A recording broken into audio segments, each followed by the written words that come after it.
రోమీయులకు రాసిన పత్రిక 11వ అధ్యాయం. అలాగైన ఎడల నేను అడుగునదేమనగా, దేవుడు తన ప్రజలను విసర్జించనా? అట్లనరాదు. నేను కూడా ఇశ్రాయేలీయుడను, అబ్రహాము సంతానమందలి బెన్యామీను గోత్రమునందు పుట్టినవాడను. తాను ముందరిగిన తన ప్రజలను దేవుడు విసర్జింపలేదు. ఏలియాను గూర్చిన భాగంలో లేఖనము చెప్పున్నది మీరెరుగరా? ప్రభువా, వారు నీ ప్రవక్తలను చంపిరి, నీ బలిపీఠములను పడగొట్టిరి, నేనొక్కడనే మిగిలి ఉన్నాను, నా ప్రాణము తీయజూచున్నారు అని ఇశ్రాయేలునకు విరోధముగా దేవుని ఎదుట అతడు వాదించుచున్నాడు. అయితే దేవోక్తి అతనితో ఏమి చెప్పుచున్నది? బయలుకు మోకాళ్ళునని 7,000 మంది పురుషులను నేను శేషముగా నుంచుకొని ఉన్నాను. అలాగుననే అప్పటి కాలమందు సైతము కృప యొక్క ఏర్పాటు చొప్పున శేషం మిగిలి ఉన్నది.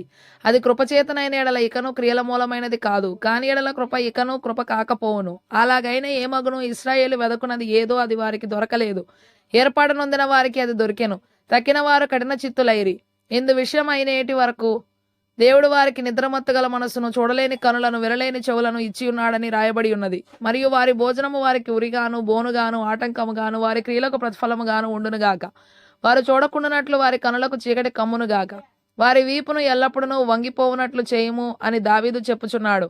కాబట్టి నేను అడుగునది ఏమనగా, వారు పడిపోవునట్లుగా తొట్టిల్లిరా అట్లనరాదు. వారికి రోషం పుట్టించుటకై వారి తొట్రుపాటు వలన అన్ని జనులకు రక్షణ కలిగెను.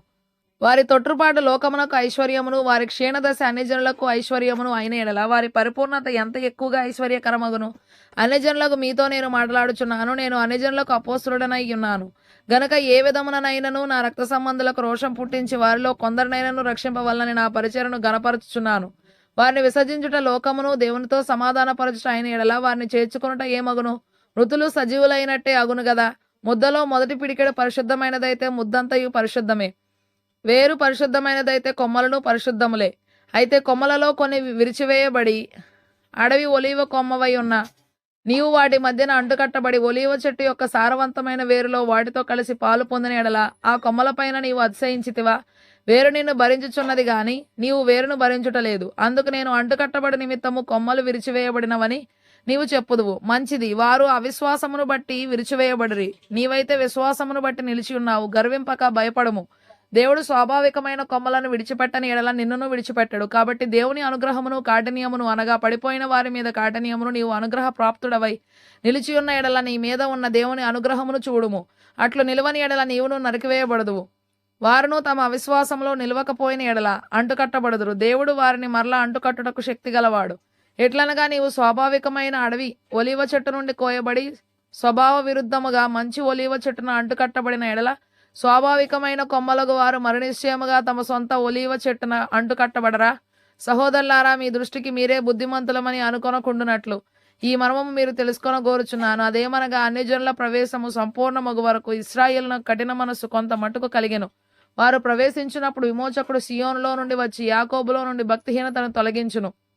నేను వారి పాపములను పరిహరించినప్పుడు నా వలన వారికి కలుగు నిబంధన ఇదియే అని రాయబడినట్టు ఇశ్రాయేలు జనులందరూ రక్షింపబడుదురు. సువార్త విషయమైతే వారు మిమ్మల్ని బట్టి శత్రువులు గాని, ఏర్పాటు విషయమైతే పితరులను బట్టి ప్రియులై ఉన్నారు. ఏలియనగా దేవుడు తన కృపావరముల విషయంలోనూ పిలుపు విషయంలోనూ పశ్చాత్తాపపడడు. మీరు గత కాలమందు దేవునికి అవధేయులై ఉండి ఇప్పుడు వారి అవధేయతను బట్టి కరుణింపబడితిరి.